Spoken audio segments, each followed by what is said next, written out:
Then another verse he says, जब मन तेरा गर्दन चढ़े. Now there are times that nafs wants what wants it. जब मन तेरा गर्दन चढ़े और जूं चाहे त्यों दौड़ावे. जब तुझ ऊपर उन्हें जोर किया तब उसको तू हक से थी डराए. कहो ए मन मेरा ए राज भी तेरा, जब तक इस दुनिया वासा. कल मर जाए सी मार खाए सी बिहिच सी, जाए सी निराशा. When your lower self has a hard grip over your neck and drives you to do whatever it pleases and has overpowered you, then threaten that nafs with the fear of truth. Haq se thi darai. Tell it, no doubt it's your kingdom. You can get whatever you want. But how long? Tomorrow you will die. You will experience death. You will be punished and you'll be deprived of paradise. So moment, this talk is within ourselves. One side is nafs and one other side is momin, who's intellect. With intellect, you overpower this nafs. And remember, nafs is actually energy. So there are three levels of nafs we have talked about in Quran, right? Nafs-e amara, which always wants instant gratification. Then comes nafs-e lawama, a conscious soul, a soul which is guided. So when we are in these classes, our nafs-e lawama becomes stronger. As soon as nafs-e amara wants us to get whatever it wants, we would say, no, take a minute. We do not need to do this. I'm not going to listen to my instincts. I'm going to do better. So the more nafs-e lawama becomes stronger with ilm ibadah, the less we will submit to our lower self. And eventually, there's a higher level of nafs, which is satisfied soul, nafs-e mutma'inna. So Imam's soul is nafs-e mutma'inna. So the moment's journey is to transform the nafs-e amara to nafs-e lawama, and then the more you stay consistent with nafs-e lawama, the stronger you become. And it's a process, it's a practice. Day by day, one by one, you become stronger and stronger. Haq se thi darai. Now what is haq? The truth. The truth is, we all see people die. When you die, there is hereafter. There is hereafter, and we will be presented in front of Imam. Do we want to be with Imam or away from Imam? So whatever we do in today's world, it is going to help us in hereafter. Ye dunya akhirat ki kheti hai. The reason we have come to this world is to earn for the hereafter. So you would have dialogue within yourself, and with zikr, with giryazari, ilmu ibadah, you strengthen yourself and come out from the overpowering nafs, the control of the nafs. You come out of it.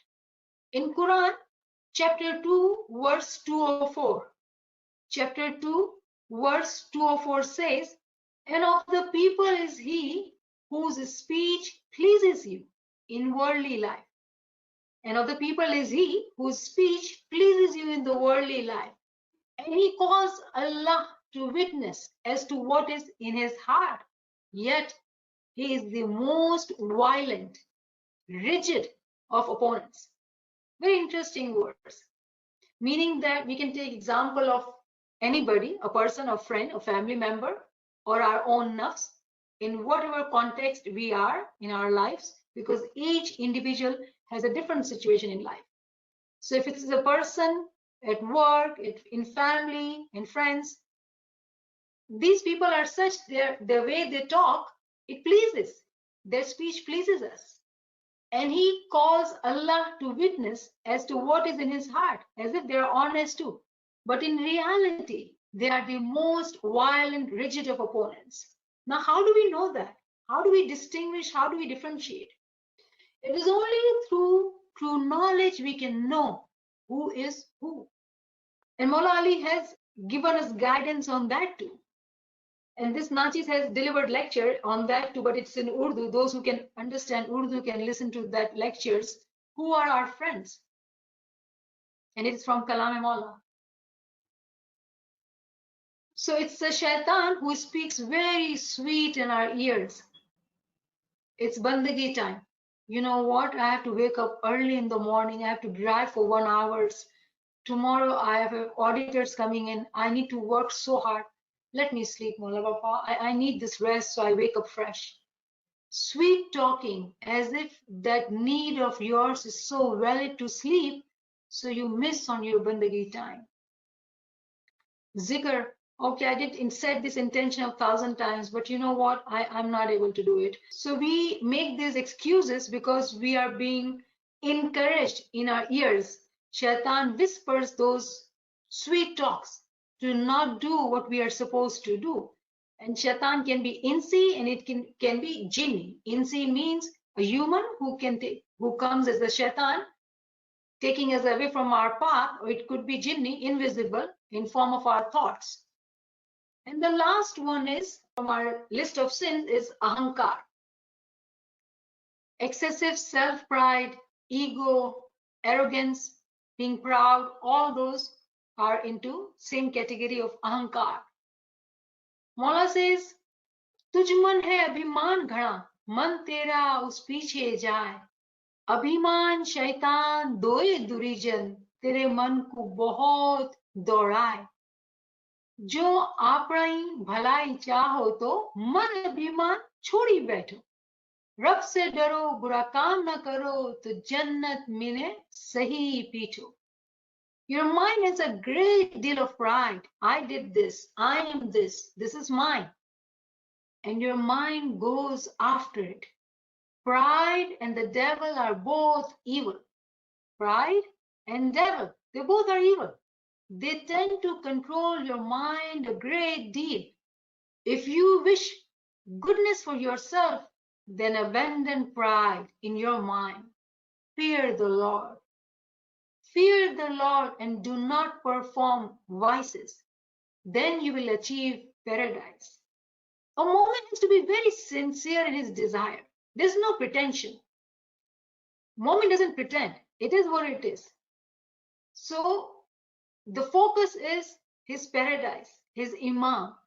If truly we are sincere in saying that we do love our imam and we want to be one with our imam, then we need to fear Maula Bapa.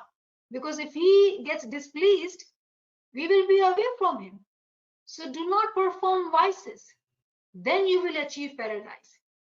So being proud, pride, arrogance, ego, they are all, these words are kind of used interchangeably, they're interrelated, but it is only in one's heart. We know in our heart, how do we feel?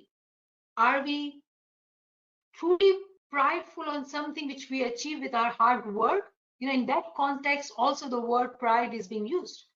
But then there's a very slim line between pride and arrogance. And it is only that person who is saying whatever is saying knows what is in his or her heart. So whenever a moment feels pride, they remind themselves that they are nothing. They are nothing, but it is all mercy of Mawla that they are able to do what they're able to do. They have to keep grounding themselves, reminding themselves that they are nothing.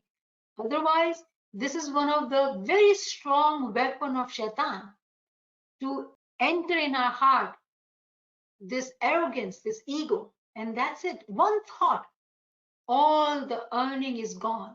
So Momin stays very conscious of this, stays in humility. In worldly situation, it can be very hard for a humble person to be understood in a right way. People may underestimate, but you know what? It does not matter if the worldly people underestimate you. It is Imam who is caretaker of everything and anything. So in this worldly, we have superficial relations, superficial showing off. Those people, those friends, those family members are not your friends. And that I don't say it, Maula Ali says it. If you were to read Kalam-e Maula on friendship, Maula Ali says it. So it is very important for a moment to be humble the whole day. Then only on 24th hour, that humility which he has practiced all 23 hours will help him. And humility cannot be there if there is a pride arrogance or ego. A humble person has to be humble all the time. Hakiki ilm, true knowledge, teaches us to differentiate between humility and arrogance. There's a Quranic verse, chapter 2, verse 86. It says, those are the ones who have bought the life of this world in exchange for the hereafter. Those are the ones who have bought the life of this world for the hereafter. So the punishment will not be lightened. So the punishment will not be lightened for them, nor they will be aided. They will not get any help, and their punishment will not be lightened. Now, what does punishment means here for us, for Ismailis? To be away from Imam is the biggest punishment for a moment. I'm sure we all have heard that example, that there's a 100-floor building. On 100th floor, Mawla is there. Do we want to be on 98th or 99th floor or 100th floor? I'm sure all of us would say on 100th floor with Imam. Now imagine if we are not careful about these sins, we are on the first floor, second floor. And in physical life, we were with Imam, following Imam, and we did not follow in true sense. And when we go hereafter, we see we are ourselves on the first floor, meaning that we have not climbed those ranks which we were supposed to climb up to be with Maula Baba, to be fanail with him. If not in lifetime, at least after death. But a moment is seeking that fanayat during the lifetime. Mutu kabla anta mutu, meaning die while living. And to die is to have no sins. And it is possible. It is not impossible. Imam would not put a test on us which is impossible for us. The test Maula has put upon us are those which we are able to deal with. So let us check our pulse. Today we check our pulse because Imam has said that before you go to bed, you need to check your pulse. What did you do today? So each one of us today, we need to check our pulse. What sins we are involved in this worldly level? How much are we following our nafs? Are we following our instincts? We are not animals. We have intellect. Are we following the guidance of Imam to stay on the Satpanth? Are we able to differentiate being pretentious on the Satpanth or truly following the Satpanth? Are we seeing ourselves as humans? Or we are just feeling good that we are humans? There's a beautiful Ginan by Pir. एजिमाल खजीना बहुत जब भरिया उसमें नहीं कुछ तेरा रंग महल सब भूल जाए सी जंगल होए सी ढेरा किया नींद सोवे मन मेरा शाह समरण की वेड़ा मौला समरण की वेड़ा किया नींद सोवे मन मेरा. Though you may have filled many treasuries with riches, there is nothing there of yours. Nothing. Your lovely palaces will be forgotten, and the jungle will be your abode. Why are you sunk in such slumber? O my mind, O my heart, it is the time to remember the Lord. It is the time to remember the Master. Why are you sleeping? Why are you sunk in slumber, O my heart? इजियारे संसार sucker है झूठा मत जानो है मेरा छोड़ो भरम तमें ब्रह्म विचारो तो खोज अंतर घट तेरा. You don't have to go anywhere else. Khoj antar, go within you. This all we are talking about, it's not for somebody else. It's for me and me only. So each individual has to look inside. We do not look next here or there. We don't, because that's judgment and that's sin. So all these practices we are learning, it is to khoj antara ghat tera. What is inside me? If my inside is filled with sins, wisdom, the light of intellect, the light of Maula Baba will not be there because there is so much darkness. and each one is responsible to remove that darkness. So we all can together get to the next step in our journey. Then P says, Eji jyot prakash lije ghat andar, gur bina ghor andhera. कहे फिर गलमाली शाह समरण कर ले, समझ मन मेरा, क्या नींद सोवे मन मेरा. Take his light and radiance into your heart, for all is pitch darkness without the guide. For all it's pitch darkness without the guide. Pir Ghulam Ali Shah says, practice remembrance. Understand this. Oh my heart, understand this.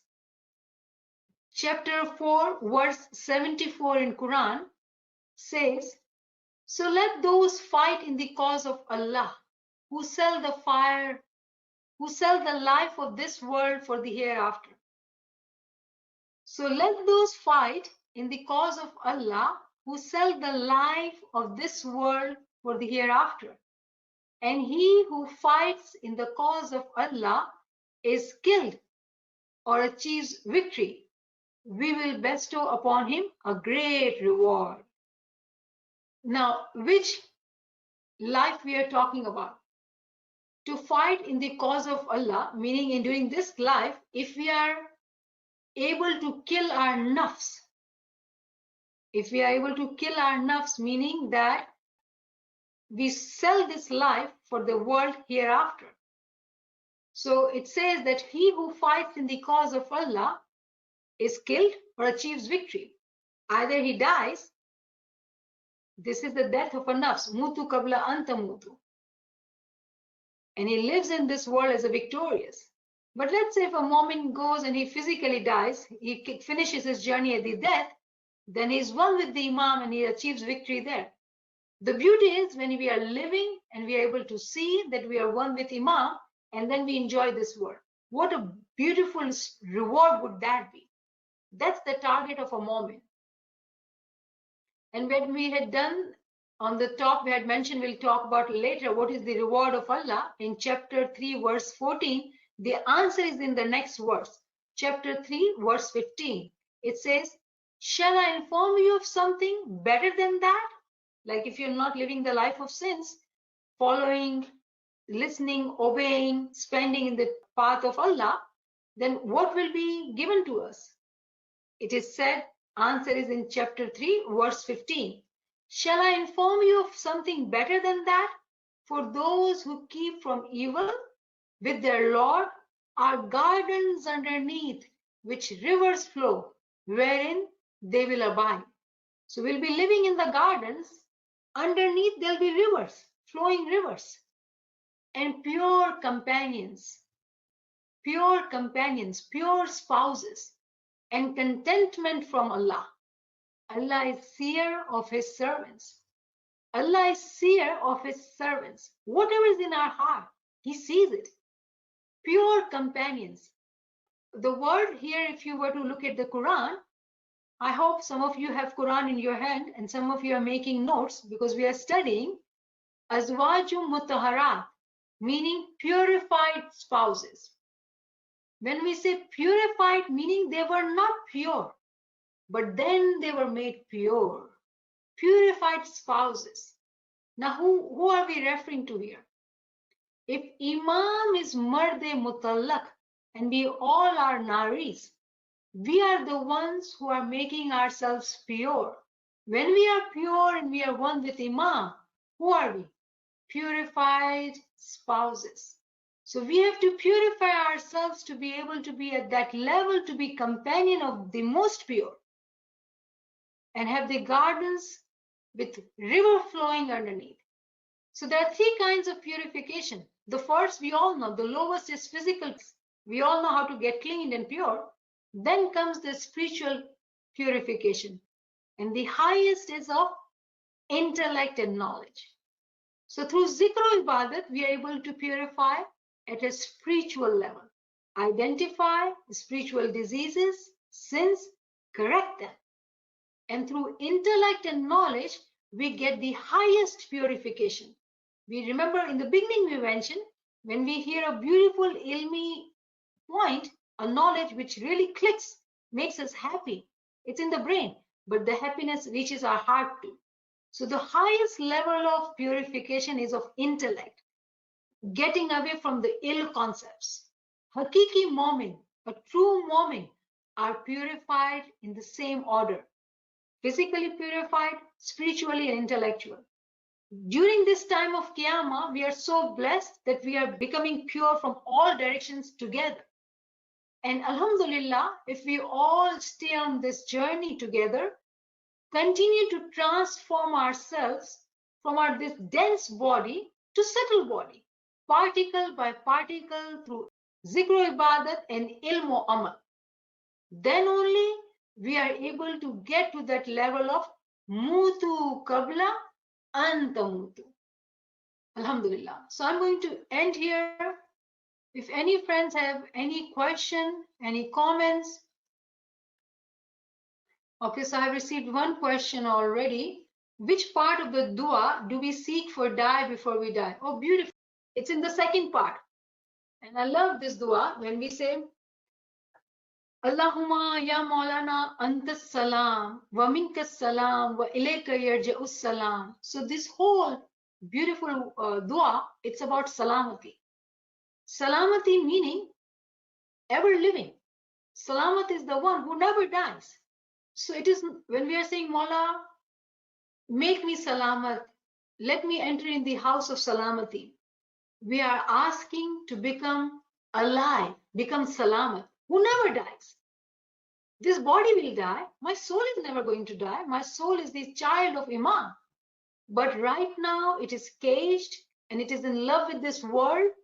And my job, my duty is to awaken every particle of my being, so I'm alive completely during this lifetime, so I can enter in the house of salamati. Once you are in the house of salamati, you cannot die. So fana fillah takes us to baka billah. Baka meaning ever living. These are Sufi terms. When we say fana fil imam, it's a Sufi term. Fana fillah, baka billah. And then comes self-illah. You travel in that world then. Once you become salamat, you're always living because our Imam is always living. So when you become part of Imam, what is that? You're ever living. So in our dua, that's the second part. Inshallah, we will do, in understanding of Jamaat Khana, we'll go into detail of our dua too, because it's such a beautiful dua. It's a giryazari. It's a conversation with the Imam if you were to understand it. This had answered your question. So second question is ill concept. Please explain. There are very many ill concepts. Very many ill concepts. One ill concept, very humbly, I will talk about not realizing the importance of studying Quran. And inshallah, I will continue to talk about Quran tomorrow because we had talked about Quran last Thursday. I will continue to talk. So this is one of the ill concept some of us have, that Quran is not our book, or we do not need to study Quran because we have Bolta Quran. So we need, that's an ill concept. To think of Imam as in physical body, but not to recognize or understand how truly he is ever living. In what manifestation? How many manifestation? Who is Imam? That's an ill concept. I think these two examples are pretty strong and big ones. Any other question? Okay, can we say nafs amara is same as shayateen? Yes. So for nafs, we do use lots of vocabulary, which is interchangeably used. Nafs is lower eye, lower mind, shaitan. All these words we can use it. But in Islam, in Quran, we are being taught of nafs in a different way. So we need to understand this concept. And if anyone wants reference, I can provide you with the reference to.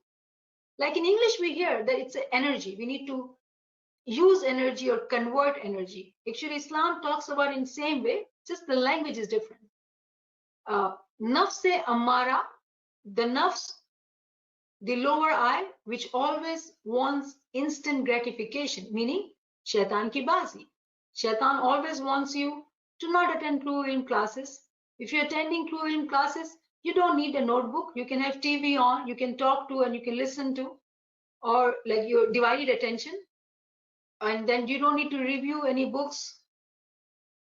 You name it, I can give example. In Ibadat, the nafs will say, oh, you're tired, go to sleep. It's okay, I'll wake up at 4:30. Whereas Maula says, Imam Aka Sultan Muhammad Shah, may our souls be sacrificed to this Imam, has said, wake up at 3 o'clock. Because it's not easy for us to wake up at 4 o'clock and sit in bandagi. Because our body needs that time to get awake properly, do zikr, giryazari, so we can focus in our bandagi. So nafs amara changes to nafs lawama and nafs mutmainna. So yes, in a simple way, nafs can also be called shaitan. But Huzur Sallallahu said that he had his shaitan accepted Islam on his head, meaning the nafs amara became nafs lawama, and after nafs lawama, it became nafs mutmainna. So those who have not learned Quran all life, will their intellect not purified with ginan, zikr, bandagi, etc.? Knowledge is in darjat. It's in levels. So if you only do ginan, zikr, bandagi, meaning that I am following Imam's farman based on convenience, because I find ginan easy, because I understand ginan, Quran intimidates me, it is difficult, so I will not study Quran. So will I not be forgiven? Then someone will ask me, okay, I have taken Isme Azam. What if I do bandagi at 4:45 till 5 o'clock? Will I not be forgiven? So we can ask these questions, but we know the answers to these questions. The purification at the highest level needs everything. Our peers, whose ginan we love so much, they educated themselves based on Quran and they made ginans for us. Now it's our time that we need to learn Quran too. And why do I say that? The answer to this question, if this friend has not heard the lectures on Quran the last week, I've given that answer. Why do we need to study Quran? So please listen to those lectures. It will truly help you. Any other question? So if we have no questions, thank you so much. I'll take your leave. Yali Madad. Olali Madad Niamat. This is Madad, thank you. Shukran Maula. Olali Madad Niamat, thank you so much. Shukran Maula. Shukran Maula.